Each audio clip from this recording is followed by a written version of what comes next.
খেলবো। খুশি তুই কেমন নতুন খেলা খেলতে যাস বল ভাই, একটু বাতি খুলে বল। ও দাদা, আজ আমি তোমাদেরকে নিয়ে যে খেলা খেলবো সেই খেলার নাম কি জানো দাদা? আজ যে আমি তোমাদেরকে নিয়ে সেই রাধা গোবিন্দ খেলা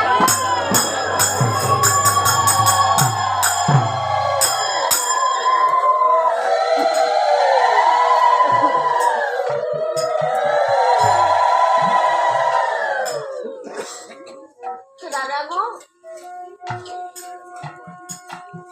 তোমরা যখন প্রতিদিন আমাকে বলো খুশি তুই যে একই খেলা খেলিস, সেই খেলা যে আর ভালো লাগে না। তোমাদের কথায় আমি মনে মনে ভাবি জানো দাদা, সত্যই তোমাদেরকে নিয়ে একটা নতুন খেলা খেলব, কিন্তু তোমরা তো জানো না আমার যে ওই রাধা গোবিন্দ খেলা কিন্তু অন্য কোনো খেলা ভালো লাগে না। আমার মন চায় সদা সর্বক্ষণ সেই রাধা গোবিন্দ খেলায় থেকে থাকা।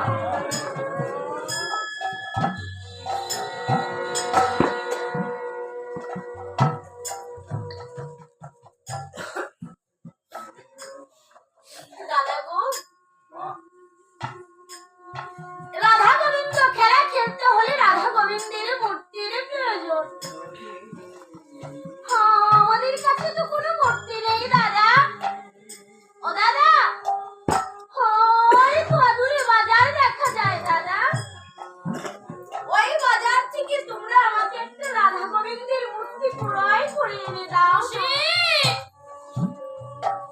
ও খুশি, এ তুই কেমন কথা বললি ভাই?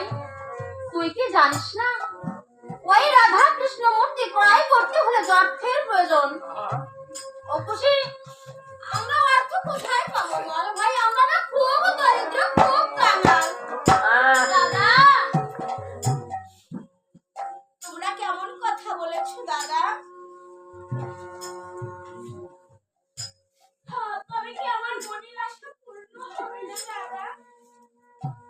আজ কি আমি রাধা গোবিন্দ খেলা খেলতে পারবো না? হ্যাঁ দাদা, তোমরা তো ঠিকই বলেছো। আমার রাধা গোবিন্দের মূর্তি ক্রয় করতে হলে তো কিছু না কিছু অর্থের প্রয়োজন। আমাদের কাছে কোনো অর্থ নেই। অর্থ দিয়ে রাধা গোবিন্দের মূর্তি কখনো ক্রয় করতে পারবো না। কিন্তু দাদা, আমার যখন মনের আশা, আজ আমি তোমাদেরকে নিয়ে সত্য সত্যই রাধা গোবিন্দ খেলাই খেলব, আর রাধা গোবিন্দের মূর্তিও ক্রয় করবো দাদা।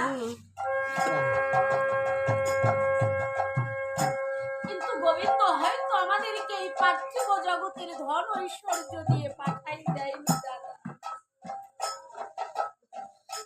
ও দাদা, আমি শুনেছি শুধু পার্থিব জগতের ধন ঐশ্বর্য থাকলে নাকি আমার রাধা গোবিন্দের মূর্তি ক্রয় করা যায়, কিন্তু আরো অনেক অর্থ থাকলে নাকি আমার রাধা গোবিন্দের চরণ পাওয়া যায় দাদা। সে কি অর্থ জানো? গোবিন্দ হয়তো আমাদেরকে পার্থিব জগতের অর্থ দিয়ে পাঠিয়ে দেয়নি, কিন্তু আমি শুনেছি যদি এই হৃদয়ে প্রেম ভক্তি দুই নয়ন জল অর্থ থাকে,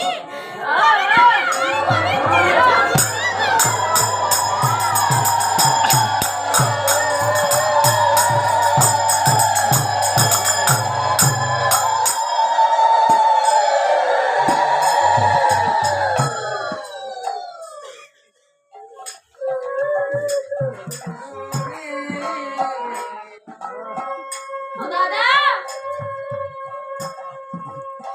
তাই আজ আমরা কি করবো জানো? আমরা ওই রাধা গোবিন্দ খেলাই খেলব।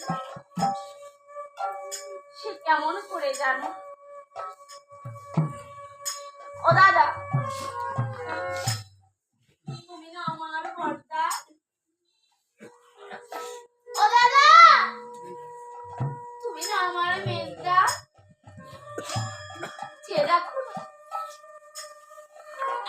তোমাদের ছোট ভাই হয়ে জগতের মাঝে এসেছি। এই জগতের মাঝে এসে তোমাদের কাছে তো কোনোদিন কিচ্ছু চাইনি। আজ আমি তোমাদেরকে হস্ত ধরে কথা দিচ্ছি দাদা, এই জগতের মাঝে যে কয়েকটা দিন বেঁচে থাকবো তোমাদের কাছে কোনোদিন কিচ্ছু চাইবো না।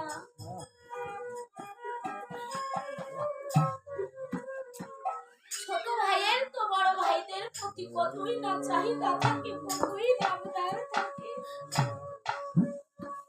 কারো ঘরে যদি ছোট ভাই থাকে, বড় দাদা থাকলে বলে না, দাদা আমাকে কিন্তু এই জিনিসটা দিতেই হবে, কাল কিন্তু এই জিনিসটা আমার চাই চাই দাদা।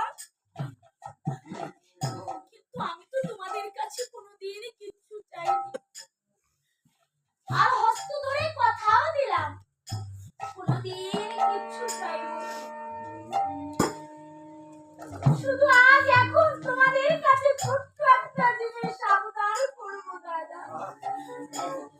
ও দাদা, তোমাদের যদি চরণ ধরে বলছি, তোমরা আমাকে না বলো না দাদা।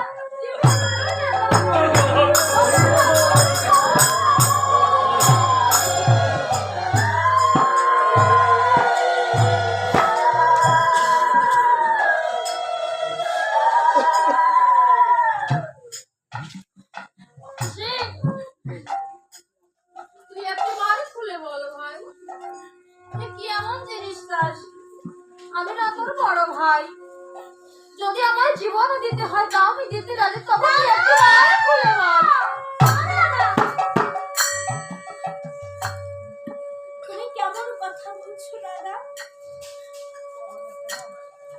এই জগতের মাঝে তুমি কোথায় দেখেছো আর কোথায় বা শুনেছো ছোট ভাই হয়ে তার বড় ভাইয়ের প্রাণ কখনো চাইতে পারে? আমিও তো তোমাদের ছোট ভাই, আমি তোমাদের প্রাণে কখনো চাইতে পারি না দাদা। শুধু আমার হয়ে তোমাদেরকে ছোট্ট একটা কাজ করতে হবে। কি করবে জানো দাদা? ও বর্দা, তুমি সাজবে আমার সেই প্রাণ কৃষ্ণ। ও বর্দা, আর তুমি সাজবে আমার সেই রানী রূপসী। আর এই হতভাগা রূপসী কি করবে জানো? দুই নয়ন জলে ভেসে ভেসে তোমাদের চরণ পূজাবে।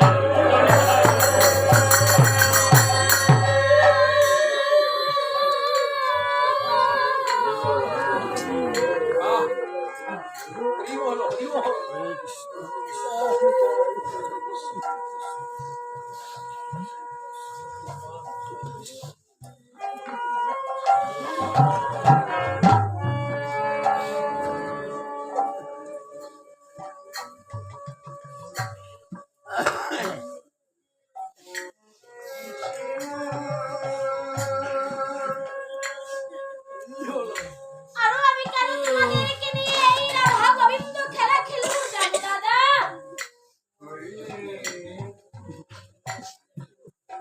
রাধা গোবিন্দ খেলা খেলে আমার মনে যে কত আনন্দ পাই, আমার হৃদয়ে কত শান্তি পাই, আমি ছাড়া কেউ জানে না।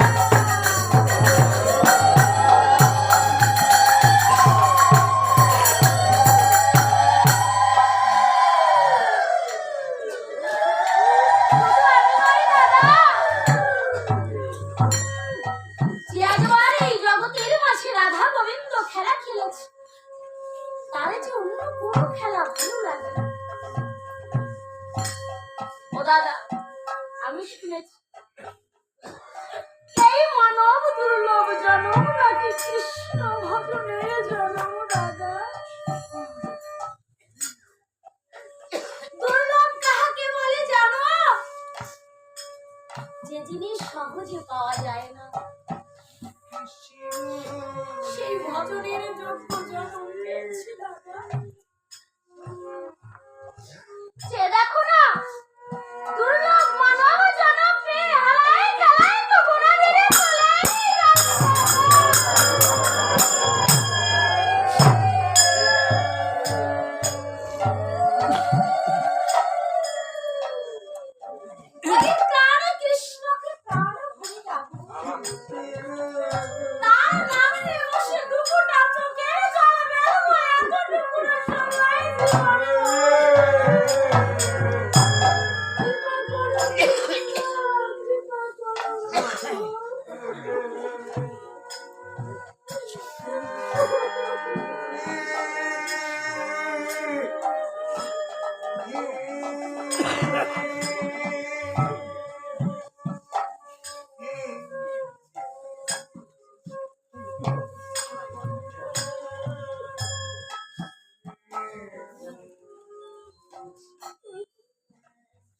দাদা।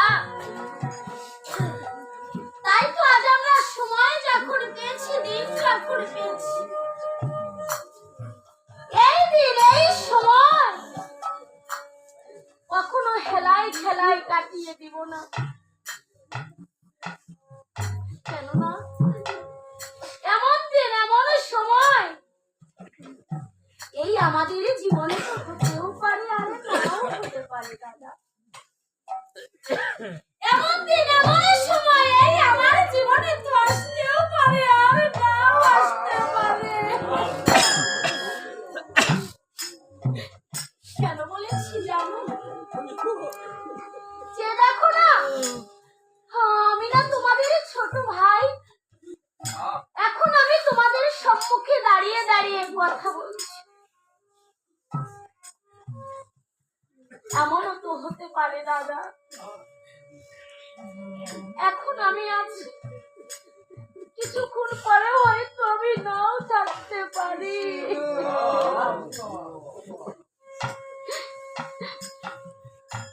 কেন বলেছি জানো? তোমাদের মনে প্রশ্ন আসতে পারে, তোমরা জগতের মাঝে আমার আগে এসেছো দাদাবু, প্রথমে যে আসে সে বড় হয়, তারপরে যে আসে সে মেজো হয়। ও দাদা, এই জগতের মাঝে আসার সিরিয়ালটা ঠিক আছে, যাবার যে কোনো সিরিয়াল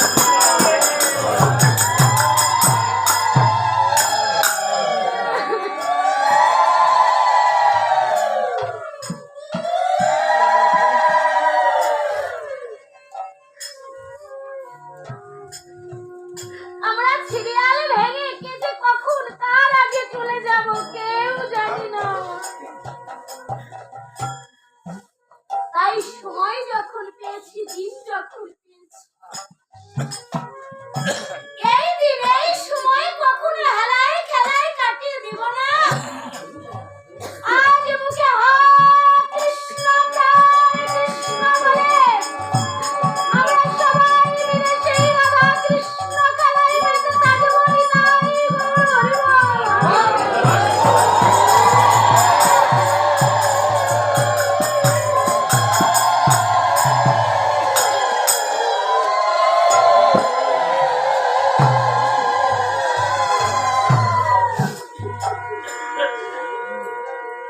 আমার কৃষ্ণ ভক্ত গৌর ভক্ত আমার হরি ভক্তগণ,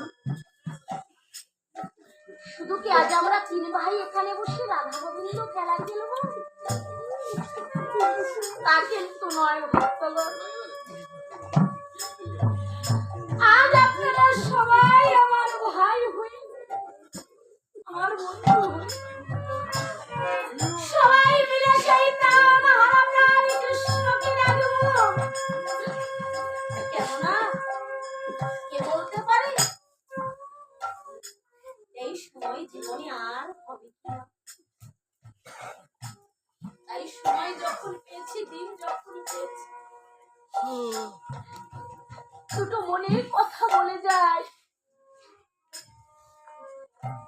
ভক্তগণ, আমি শুনেছি পরশ পাথরের ছোঁয়ায় নাকি লৌহ স্মরণ হয়ে যায়। আপনাদের মতো জ্ঞানীজন গুণীজন ভক্ত যারা আছেন তারা হয়তো পরশ পাথর চোখে দেখতে পেয়েছেন, তার ছোঁয়া পেয়েছেন, কিন্তু আমার ভাগ্যে জটিল আর জানিও না আমার জীবনে কি জুটবে কিনা।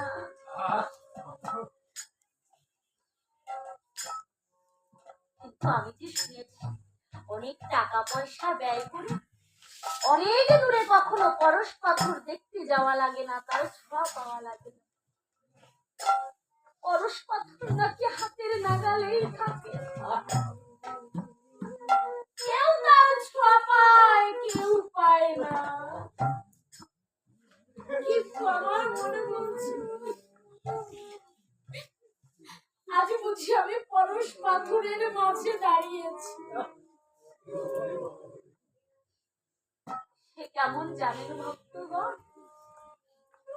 আমার লালন ফকির তার একটা গানে লিখেছে না, অমন বুঝলি না রে বুঝলি না তুই পরশ মনে আছি এই সাধুর বাজারে। তাই আজ আমার মনে বলছে সত্যি আমি বুঝি পরশ পাথরের মাঝে দাঁড়িয়েছি। ভক্তগণ আপনারা সবাই আমার কাছে পরশ পাথর, আর ওই মরিচা ধরা জং ধরা দেহটা আমার এই মানব দেহ। তাই বড় আশায় করি আমার শূন্য আচল থেকে আপনাদের চরণ ধুলি ভিক্ষা চাইছি। আপনারা কেউ আমাকে খালি হাতে ফিরিয়ে দিবেন না, আপনাদের ওই চরণ ধুলির গুণে যেন আমার এই মরিচা ধরা জং ধরা মানব দেহটাকে সোনা করে ঘরে ফিরতে পারি। জানি না তো যে ঘর থেকে এসেছি ওই ঘরে আবার ফিরতে পারবো কিনা। যখন ঘর থেকে বেরিয়ে এসেছি আমার ঠাকুরকে বলে এসেছি, ওগো ঠাকুর তুমি যদি এই ঘরে আবার ফিরাও তবেই আমি ফিরতে পারবো, আর তুমি যদি না ফিরাও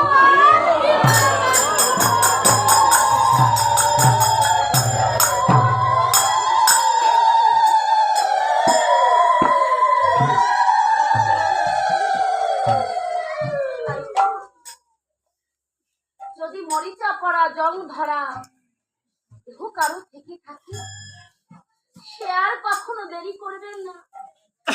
যার পাশে যে বসে আছেন কাছে কিবা দূরে হোক চেনা কি অচেনা, একজন অন্যজনকে জড়িয়ে ধরে প্রেম আলিঙ্গন করবে, সাধু সঙ্গ ভক্ত সঙ্গ করবে। কেননা আমার কাজী নজরুল ইসলাম একটা কথা লিখেছেন, রাখাল বলিয়া কাহারে করো হেলা, সে হেলা কাহারও বাজি, হয়তো ব্রজের গোপাল গোপনে এসেছে রাখাল সাজি। তো কেউ জানি না, তারপরও সেটা কখনো শোনা হয়ে যায়। তাই আপনাদের চরণ ধুলি আমার সর্বাঙ্গে রেখে আমার এই পাপ জীবন ধন্য করতে চাই, আমার এই মানব দেহ জং ধরা দেহ সোনা করতে পারি। তবে চরণ ধুলি লাগিবে এই পাপীর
ভাইকে রাধা কৃষ্ণ সাজি একটা কমালা বৃক্ষের নিচে বসে সেই রাধা কৃষ্ণ খেলায় খুশি আমার কেমন করে মেতে আছে। আরে কমালে তলে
জগতের মাঝে সবাইকে পাঠিয়েছো